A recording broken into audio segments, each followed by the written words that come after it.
How are you? It's been great, hasn't it? I've been blown away by the whole thing. In fact, I'm leaving.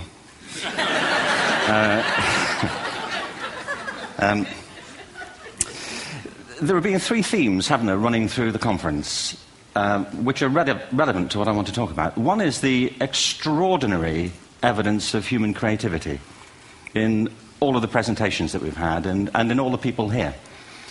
Just the variety of it and the range of it. The second is that it's put us in a place where we have no idea what's going to happen in terms of the future. No idea how this may play out. I have an interest in education. Actually, what I find is everybody has an interest in education. Don't you? I find this very interesting. If you're at a dinner party and you say you work in education, actually, you're not often at dinner parties, frankly. If you work in education, you're not asked, and you're never asked back, curiously. That's I think it strikes me. But if you are, and you say to somebody, they say, what do you do? And you say, you work in education, you can see the blood run from their face. They think, oh my God, why me? It's my one night out all week. But if you ask people about their education, they pin you to the wall. Because it's one of those things that goes deep with people. Am I right? Like religion and money and other things. So I have a big interest in education, and I think we all do. We have a huge vested interest in it, partly because it's education that's meant to take us into this future that we can't grasp. If you think of it, children starting school this year will be retiring in 2065. Nobody has a clue, despite all the expertise that's been on parade for the past 4 days, what the world will look like in 5 years' time. And yet we're meant to be educating them for it. So the unpredictability, I think, is extraordinary. And the third part of this is that we've all agreed, nonetheless, on the really extraordinary capacities that children have, their capacities for innovation. I mean, Serena last night was a marvel, wasn't she? Just seeing what she could do. And she's exceptional, but I think she's not, so to speak, exceptional in the whole of childhood. What you have there is a person of extraordinary dedication who found a talent. And my contention is all kids have tremendous talents, and we squander them pretty ruthlessly. So I want to talk about education, and I want to talk about creativity. My contention is that creativity now is as important in education as literacy, and we should treat it with the same status. Thank you.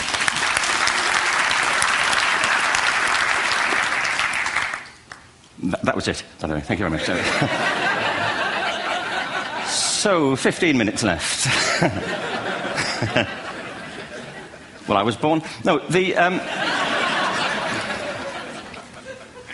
I had a great story recently, I love telling it, of a little girl who was in a drawing lesson. She was 6, and she was at the back drawing, and the teacher said this little girl hardly ever paid attention.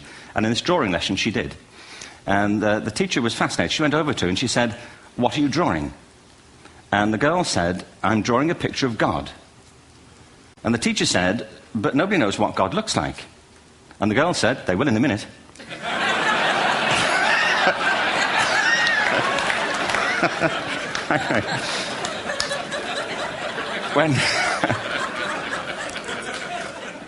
When my son was 4 in England, actually he was 4 everywhere, to be honest. I mean, if we're being strict about it, wherever he went, he was 4 that year. But he was in the Nativity play. Do you remember the story? No, it was big. It was a big story.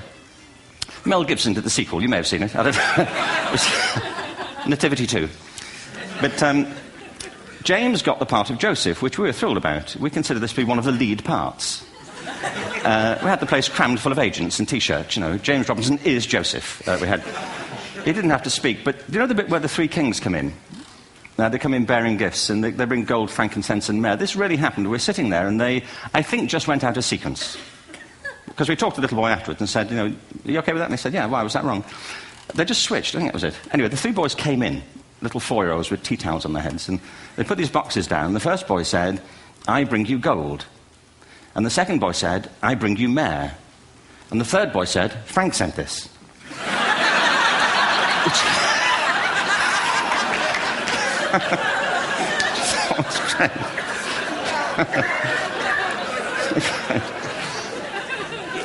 What these things have in common, you see, is that kids will take a chance. If they don't know, they'll have a go. Am I right? They're not frightened of being wrong. Now, I don't mean to say that being wrong is the same thing as being creative. What we do know is, if you're not prepared to be wrong, you'll never come up with anything original. If you're not prepared to be wrong. And by the time they get to be adults, most kids have lost that capacity. They have become frightened of being wrong. And we run our companies this, by the way. We stigmatize mistakes. And we're now running national education systems where mistakes are the worst thing you can make. And the result is that we are educating people out of their creative capacities. Picasso once said this. He said that all children are born artists. The problem is to remain an artist as we grow up. I believe this passionately, that we don't grow into creativity, we grow out of it. Or rather, we get educated out of it. So why is this? I lived in Stratford-on-Avon until about 5 years ago. In fact, we moved from Stratford to Los Angeles. So you can imagine what a seamless transition, this was from LA. Actually, we lived in a place called Snitterfield, just outside Stratford, which is where Shakespeare's father was born. Are you struck by a new thought? I was. You don't think of Shakespeare having a father, do you? Do you? Because you don't think of Shakespeare being a child. Do you? Shakespeare being 7.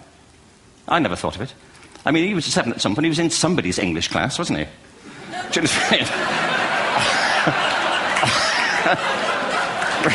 Really? How annoying would that be?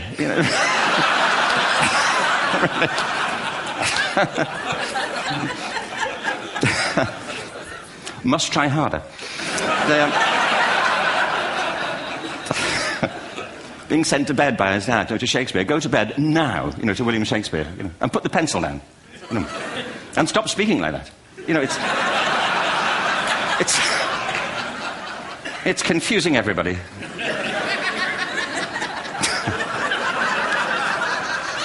Anyway, we moved from Stratford to Los Angeles, and I just want to say a word about the transition. Actually, my son didn't want to come. I've got 2 kids. He's 21 now, and my daughter's 16. He didn't want to come to Los Angeles. He loved it, but he had a girlfriend in England. This was the love of his life, Sarah. He'd known her for a month. Mind you, they'd had their 4th anniversary, because it's a long time when you're 16. Anyway, he was really upset on the plane. He said, "I'll never find another girl like Sarah." And we were rather pleased about that, frankly, because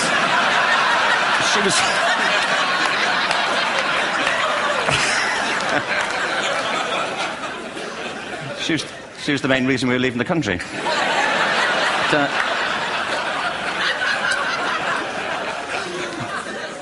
But something strikes you when you move to America and when you travel around the world. Every education system on Earth has the same hierarchy of subjects. Everyone, doesn't matter where you go. You think it would be otherwise, but it isn't. At the top are mathematics and languages, then the humanities, and at the bottom are the arts, everywhere on Earth. And in pretty much every system, too, there's a hierarchy within the arts. Art and music are normally given a higher status in schools than drama and dance. There isn't an education system on the planet that teaches dance every day to children the way we teach them mathematics. Why? Why not? I think this is rather important. I think maths is very important, but so is dance. Children dance all the time if they're allowed to. We all do. We all have bodies, don't we? Did I miss a meeting? I think... Truthfully, what happens is, as children grow up, we start to educate them progressively from the waist up. And then we focus on their heads, and slightly to one side. If you were to visit education as an alien and say, what's it for, public education, I think you'd have to conclude, if you look at the output, who really succeeds by this, who does everything they should, who gets all the brownie points, who are the winners, I think you'd have to conclude the whole purpose of public education throughout the world is to produce university professors. They're the people who come out the top, and I used to be one, so there, But... And I like university professors, but, we shouldn't hold them up as the high watermark of all human achievement. They're just a form of life. Another form of life. But they're rather curious, and I say this out of affection for them. There's something curious about professors. In my experience, not all of them, but typically, they live in their heads. They live up there, and slightly to one side. They're disembodied. in a kind of literal way. They look upon their body as a form of transport for their heads. It's... Don't they? It's a way of getting their head to meetings.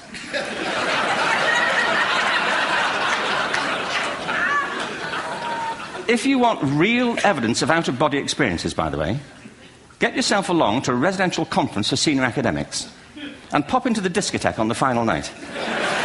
And there you will see it. Grown men and women writhing uncontrollably off the beat. Waiting to it ends so they can go home and write a paper about it. Now,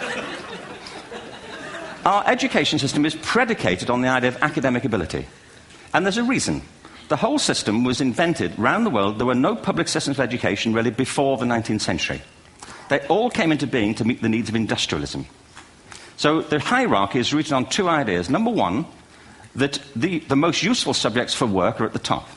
So you were probably steered benignly away from things at school when you were a kid, things you liked, on the grounds you would never get a job doing that. Is that right? Don't do music, you're not going to be a musician. Don't do art, you won't be an artist. Benign advice. Now, profoundly mistaken. The whole world is engulfed in a revolution. And the second is academic ability, which has really come to dominate our view of intelligence because the universities designed the system in their image. If you think of it, the whole system of public education around the world is a protracted process of university entrance. And the consequence is that many highly talented, brilliant, creative people think they're not. Because the thing they were good at school wasn't valued or was actually stigmatized. And I think we can't afford to go on that way. In the next 30 years, according to UNESCO, more people worldwide will be graduating through education than since the beginning of history. More people. And it's the combination of all the things we've talked about, technology and its transformational effect on work, and demography and the huge explosion in population. Suddenly, degrees aren't worth anything. Isn't that true? When I was a student, if you had a degree, you had a job. If you didn't have a job, it's because you didn't want one. And I didn't want one, frankly, so... but now, kids with degrees are often heading home to carry on playing video games. Because you need an MA, where the previous job required a BA, and now you need a PhD for the other. It's a process of academic inflation, and it indicates the whole structure of education is shifting beneath our feet. We need to radically rethink our view of intelligence. We know three things about intelligence. One, it's diverse. We think about the world in all the ways that we experience it. We think visually, we think in sound, we think kinesthetically, we think in abstract terms, we think in movement. Secondly, intelligence is dynamic. If you look at the interactions of a human brain, as we heard yesterday from a number of presentations, intelligence is wonderfully interactive. The brain isn't divided into compartments. In fact, creativity, which I define as the process of having original ideas that have value, more often than not, comes about through the interaction of different disciplinary ways of seeing things. The brain is intentionally... By the way, there's a shaft of nerves that joins the two halves of the brain called the corpus callosum. It's thicker in women. Following on from Helen yesterday, I think this is probably why women are better at multitasking. Because you are. Aren't you? There's a raft of research, but I know it from my personal life. If my wife is cooking a meal at home, which is not often, thankfully, but, if she's doing... she's good at some things. But if she's cooking, she's dealing with people on the phone, she's talking to the kids, she's painting the ceiling, she's doing open-heart surgery over here. If I'm cooking, the door is shut, the kids are out, the phone's on the hook. If she comes in, I get annoyed. I say, Terry, please, I'm trying to fry an egg in here.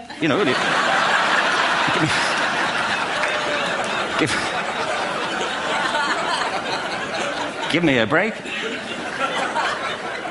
Actually, do you know that old philosophical thing? If a tree falls in a forest and nobody hears it, did it happen? Remember that old chestnut? I saw a great T-shirt, really, recently, which said, if a man speaks his mind in a forest and no woman hears him, is he still wrong?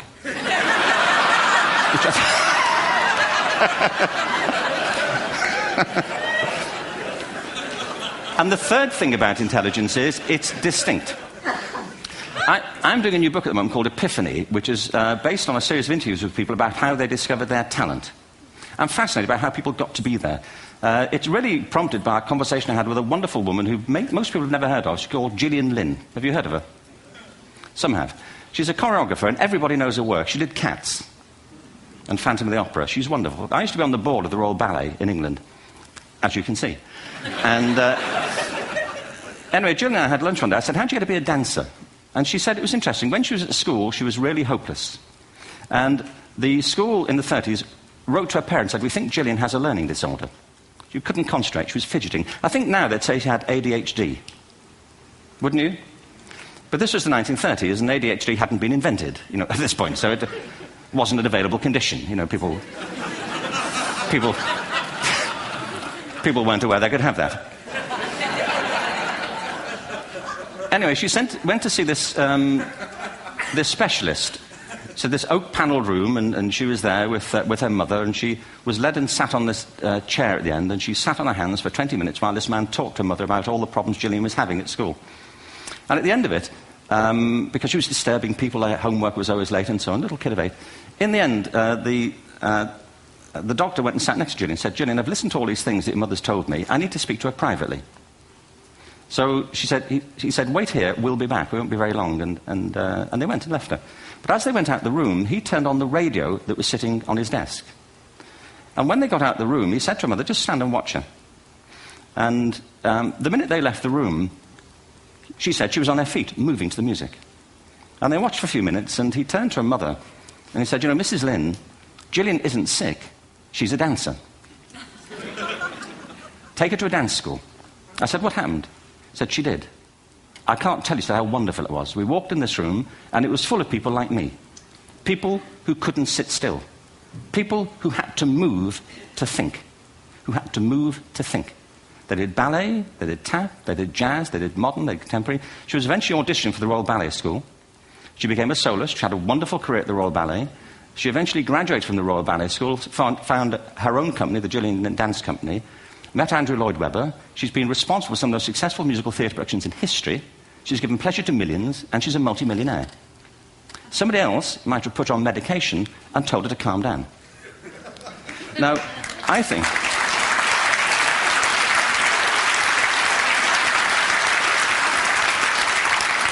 What I think it comes to is this. Al Gore spoke the other night about ecology and the revolution that was triggered by Rachel Carson. I believe our only hope for the future is to adopt a new conception of human ecology, one in which we start to reconstitute our conception of the richness of human capacity.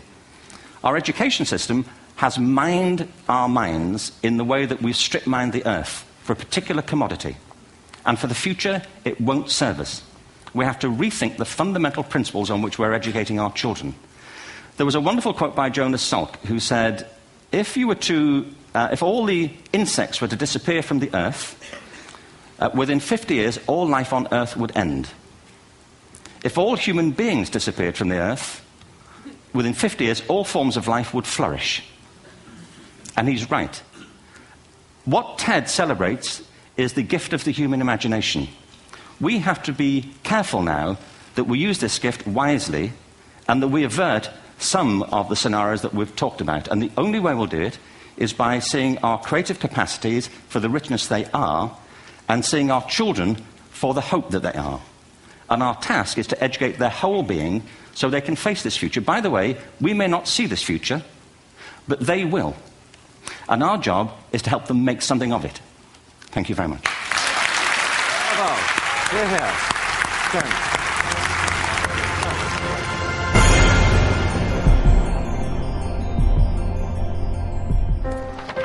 What if great ideas weren't cherished? What if they carried no importance? Or held no value?